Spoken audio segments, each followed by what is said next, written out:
Hello, this is Jason Mundragon. Welcome to my podcast Universal Consciousness, where I'm taking on everything in the universe and making it comprehensible to the collective consciousness. In this episode, I would like to give a more in-depth realization to the plane of order to assist in future understandings to which I will bring forth. And so, let's get started.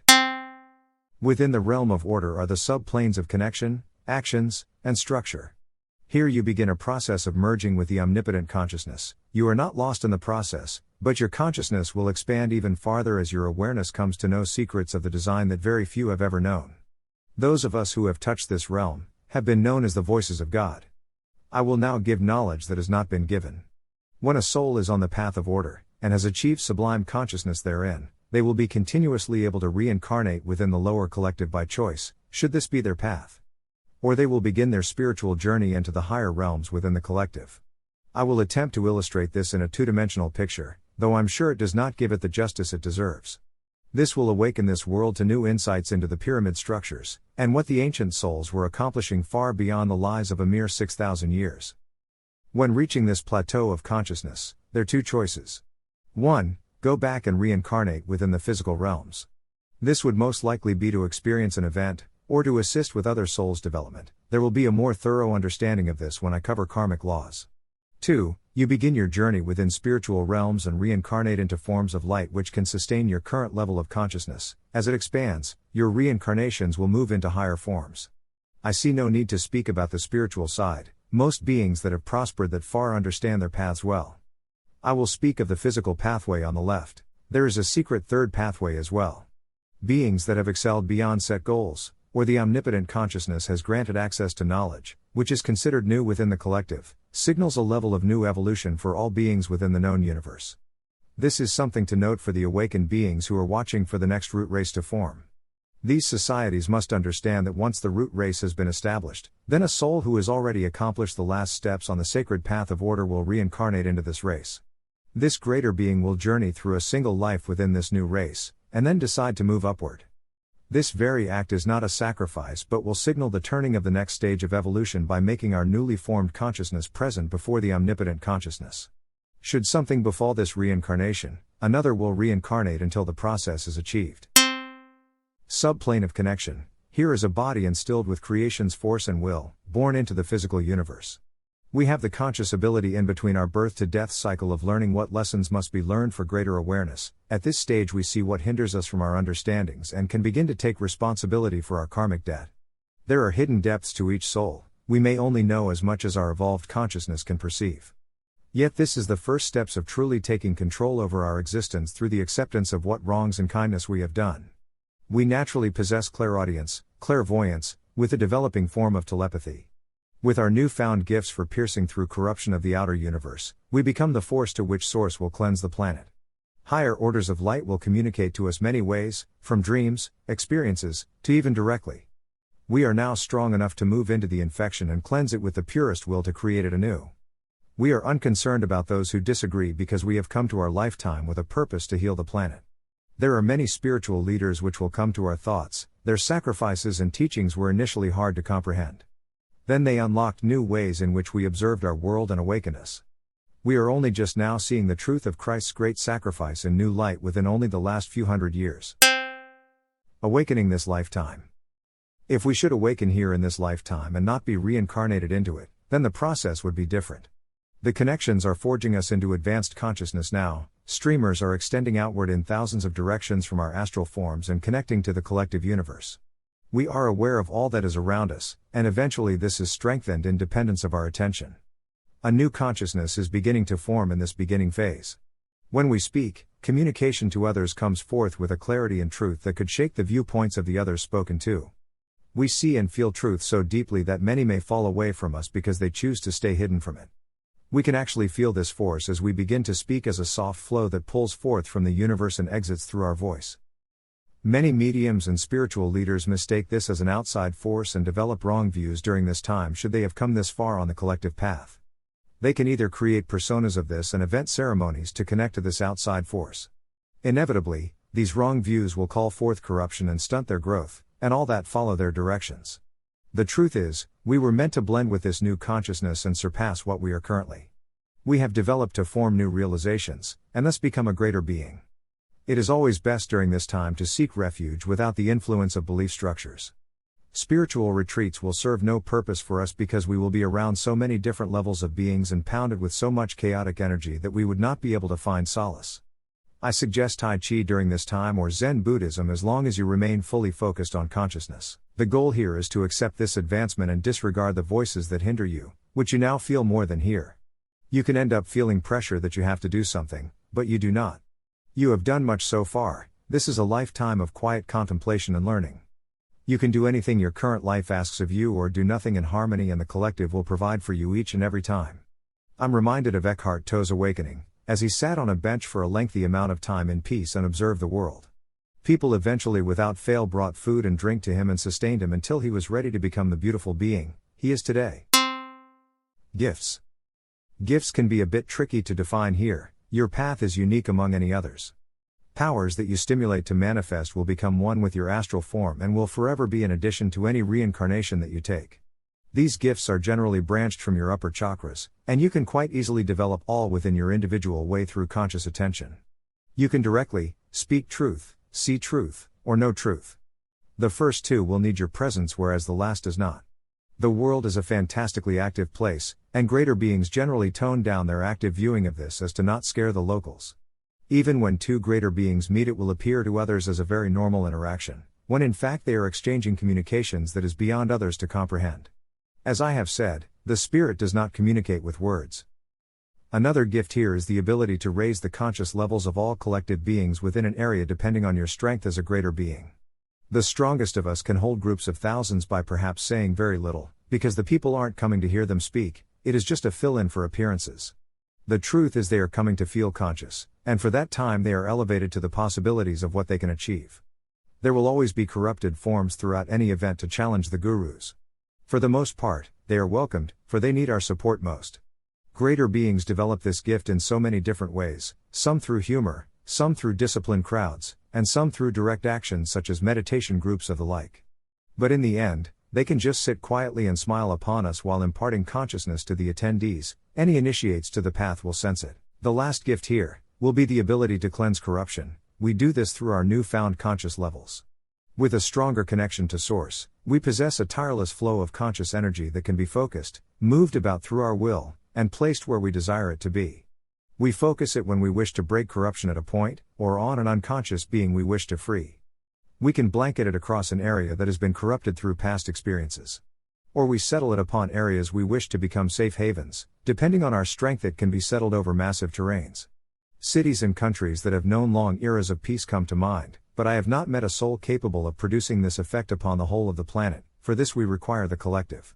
There is no need for contemplations at this point forward. We have come into our own realizations and have been welcomed officially into the light. Subplane of actions. Our merging process in the realm of order is beginning to manifest. The omnipotent consciousness is aware of us, and because of our courage it is now more aware of the spirits that have been created here in this portion of the known universe, for you have added your great journey and consciousness to its own. The Creator instills in us a final journey to repair what has been damaged within. Each soul's journey is unique and a final test that will be dependent on the whole of their lifetimes. You can travel lifetimes over, but once you complete this test, you will move into the higher subplane. We come into full realization of our powers of true creation, our place in order is secured, and we have full mastery over the physical world we reincarnate into but lack the ultimate control over where we reincarnate. We reincarnate where the omnipotent consciousness decides we are needed, in a place where our karmic debt can be most cleansed from us. You reincarnate with many blessings, even if in the most corrupted areas. Our every movement on the planet is witnessed by all the beings within every plane we move through, for they can no longer deny the beacon of our very own Christ's form. Greater beings that view this astral form will realize that you have taken the path of leadership and now seek to help you in any and all means, with an overwhelming trust. Awakening this lifetime. You begin the path of elemental mastery. Many teachings nowadays believe we should develop ways to control the elemental beings and forces in the beginning of our spiritual development. This will ultimately cause us to fall again by placing our consciousness where we least need to develop at this time, for elemental mastery can only be truly achieved through truth and consciousness. We have thus far manifested without the need for interaction with the lower elemental planes. Through mastery of our chakras we create through thought patterns that influence, other than true mastery. We must accept our true place within the known universe and reveal ourselves consciously to the awakened forms of these elementals.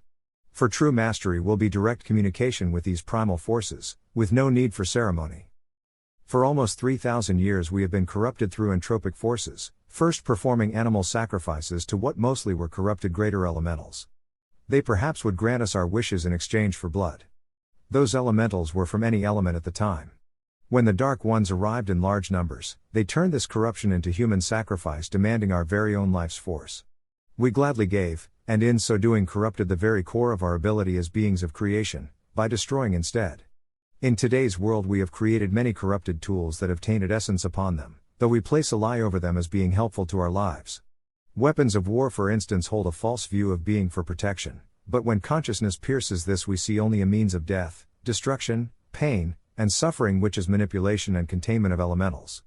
The food we eat as well as the air we breathe is tainted as well. Through our lies, we tell ourselves it's needed for the masses, then pack them with chemicals that will have future effects on our health, and the genetic health of our offspring. I challenge you to contemplate this deeper. My focus is on our spiritual journey. So many New Age schools thought to be in harmony with these beings, performing summoning rituals and asking them to perform a task. A few of these have gained wisdom over these elementals' mischievous natures. It is made to sound so beautifully symmetrical, yet a conscious being on many occasions would most likely see that the elemental is feeding on the disillusions of the soul. Incapable of seeing truth, the soul will sometimes get what they sought for, and many times left wondering what they could do better or differently next time. Becoming still the needy in this relationship until completely broken, and will look at even more aggressive or darker means. Books on demonology have attracted many souls with the lure of gaining power. They map out in what is felt to be a direct ability to understanding these legions from hell. Most of these Dark Ones, far destroyed by one another, or in some cases by their hidden war with the light forces. Yet still the deceived summoner calls forth to places they have no knowledge of, and to a being that is far removed from what they think. King Solomon's records was perhaps a strong understanding, but much has happened since then.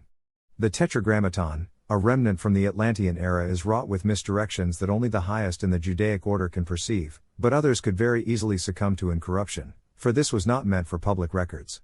Knowledge must be gained before action. Many find books like these and then skim through the pages to find what they are most interested in to start performing these techniques.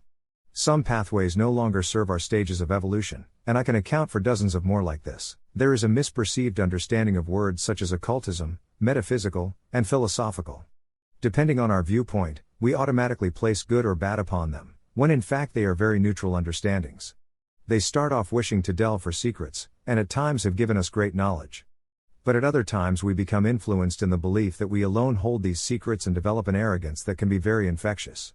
We must understand how deep these lies are ingrained in us. Throughout history, when entities from the outer universe show forth their powers in enchanting displays, we are so quick to be in awe. Powers that are either only made possible by pulling it from us observing the event, or by forming a pact with an elemental from other planes.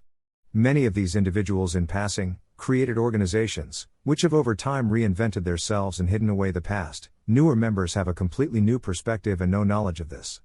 The end result is an army of deceived souls which will spread the lies with the utmost faith and spreading to more areas. I speak of this because this is a crucial point in our path where we fail. When entering into the realm of order, we are no longer a spectator, but an active threat to the outer universe. We threaten to unravel the Dark One's very meticulous weaving throughout generations of deceit. They will hunt for you and seek to enchant you with their ways by showing you their great organizations and followers which can pull you in.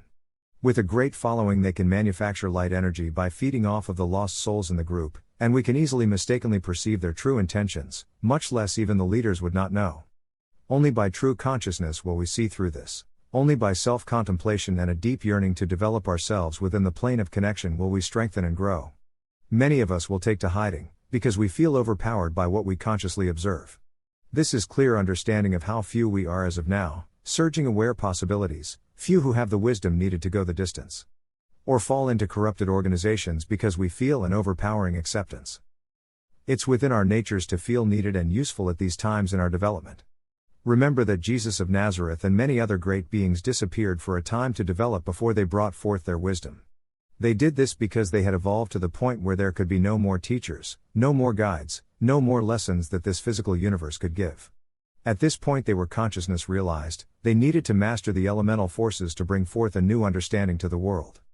In doing so finding their soul's true form and purpose. When consciousness has developed fully in this plane, a conscious being can command any of the prime four elements with but one thought, close to instant results, every time. This is why I believe to become conscious first, to cleanse corruption, and then master the elements. For should we get to this point, we see the many layers at interplay as easy as the physical realm. Anapanasati, called mindfulness of breathing, is what I conceive to be the original form of meditation from Siddhartha, Gautama, before realizing his true form as Buddha. This very action holds the key to our development, free of any chance or embellished states of created awareness. Just sitting, consciously observing the breath's movements, and acceptance of all that is. Not following thoughts that arise but watching them as they move in and out of your mind with simple observations. This is a direct link to drown out the many voices and find true awareness inside you. Much more can be learned, but truly at this point, this is your journey, between you and the design. The wisdom imparted from Source is for you alone to become one with all.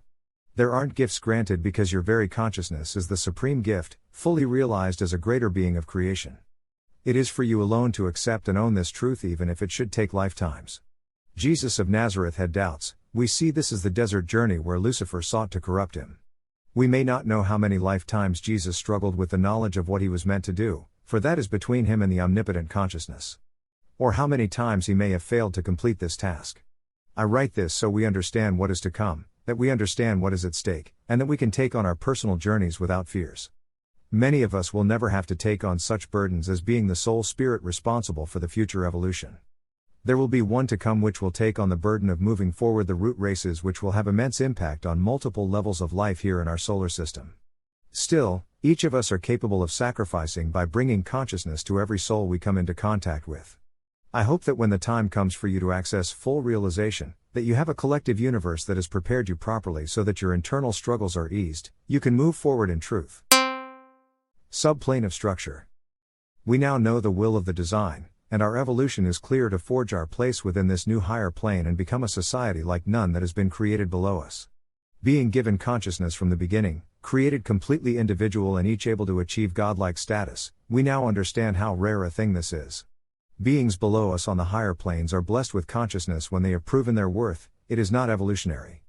Beings on the lower planes are under the pulse of life's flow moving them through without individualized consciousness.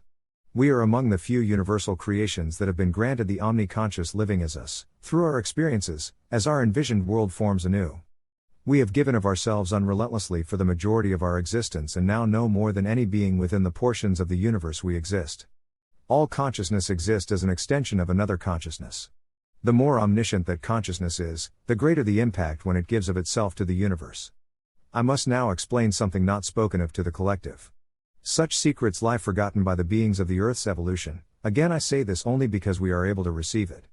Here we must decide our paths, for there are a few which will determine our growth. The left-sided path.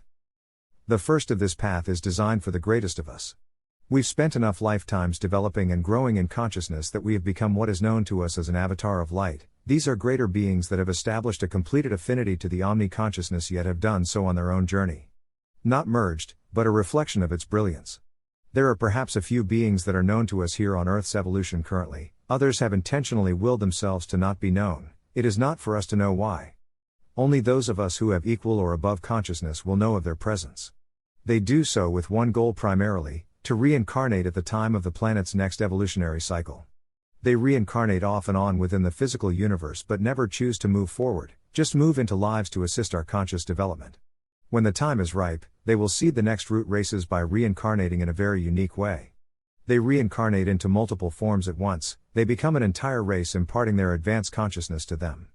This will scatter the original consciousness but will be reflected in every newborn child within the race. The new race will be advanced in spirit but still childlike in experience. When they advance in consciousness they will do so as a collective. Try to not misperceive the word race. This word must be viewed as spiritual race as opposed to what we currently comprehend. Many initial root races became fragmented due to the outer universe corrupting them, or we would have a world of like-minded conscious souls at this point. Generally guided by greater beings to help them mature and to protect them until they can command their gifts. Towards the end of Earth's cycle, the root race will be born to the entirety of the planet. This will be a unique event which has only been seen once within the known universe. Being created by the Logos, this new consciousness grants the Logos advancement within its own evolution. These understandings have been written of, I leave you to learn more. Many greater beings choose the second path, which we call the warrior of light, reincarnating when and where they wish to. Initially, this was for us to be where we felt we were needed. Then it became where we wanted to experience new understandings to enhance our gifts. Some Eastern traditions have formed greater beings that wish to be sought out and found to continue their journeys. Truth being told, there is nothing more to learn once you've achieved this within your old past life. It would be better to grow in a new experience to hopefully have planetary wisdom when the time is right to present yourself before the omni-consciousness. Eventually greater beings realized this and left their structured teachings and can be found at random throughout the world.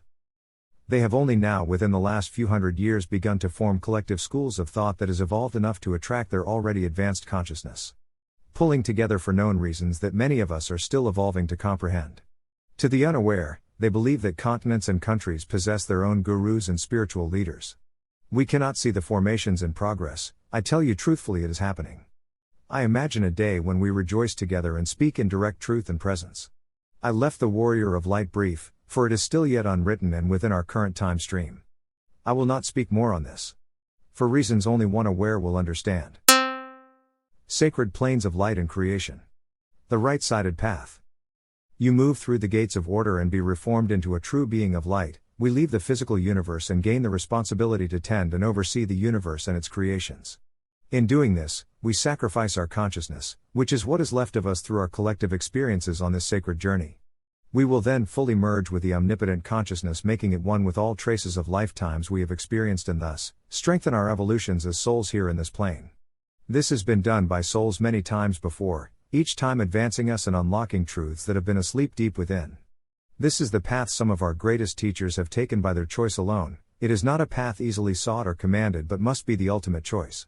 Now, as part of the omni-consciousness, they live and breathe as us, not through us, equally in all of conscious life, making their core truths and wisdom born in every new life forevermore in the physical universe. But yet again, sacrificing themselves for the ultimate greater collective universe.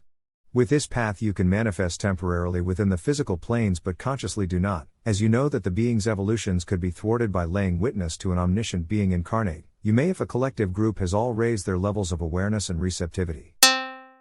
If we do not freely choose the prior path of spiritual evolution, then we can choose to become a true being of creation. Either of these paths will merge our consciousness with the omni-consciousness. However, in this path you maintain a semblance of your conscious journey. You advance within a hierarchy all its own as a greater physical being, forming new worlds that spring forth life as the consciousness of planets, solar systems, and galaxies. When we begin here, we still possess our personalities in some form or another. This can create an influence on the beings we create if we are protected and uninfluenced in the beginning stages of development. Our consciousness will be instilled within every being we create as we guide them towards their own journeys to source. Greater in consciousness, yet childlike and evolving into maturity through experiences. Should we be birthed into a safe place of the universe, we will have billions of years to develop. Our evolution will give greater wisdom of the space we inhabit, and the conscious beings created will develop their own forms of understanding of you, generally the right view when there is no corruption. If there is a wrong direction of your creation, you can manifest to guide your children when needed. Most planetary beings around us will be in communication and assist one another. Many conscious beings may not know this last part, but I will say this for your contemplation. Planetary archetypes understand their leadership roles vaguely in the beginning. They are guided by a collective consciousness that's centered within the star. These voices are in unison and rarely impart an individualized personality, for most communication is felt by conscious beings within their energy. They are all at once within the known universal life that surpasses our own.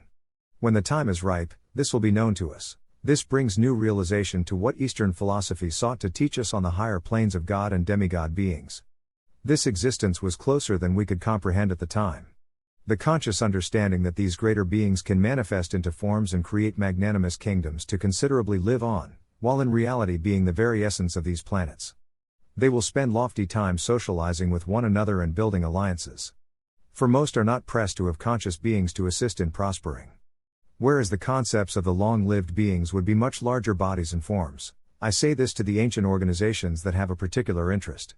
What we call as a planetary logos here in the Earth's evolution, may have many different names. But a logo will not cease to exist should the outer universe destroy it. These logos have a greater consciousness than us, and are seeds to new abundance of consciousness. They will simply reincarnate on another throughout the universe that's ripe for its evolution. If in fact the outer universe successfully corrupts this logos, then it would be an immense progress for its destructive agenda. This is an extremely rare event. The logo will freely give up the planet beforehand if the majority of its creations are infected. On the few times this did occur, the logos fell from grace by becoming too absorbed by its creations, hence becoming corrupted and forgetting their true design within the universe. I will leave this for your greater contemplation. If you enjoyed my podcast, please consider helping my progress in any way. Please feel free to contact me, or subscribe, find me on my social networks, share, like, and of course any monetary assistance will be placed back into my work. I am a new author of just under a year and have really made my work completely within reach at just 99 cents on Amazon Kindle. The information is more important than anything, but everything helps in a collective way. Thank you again.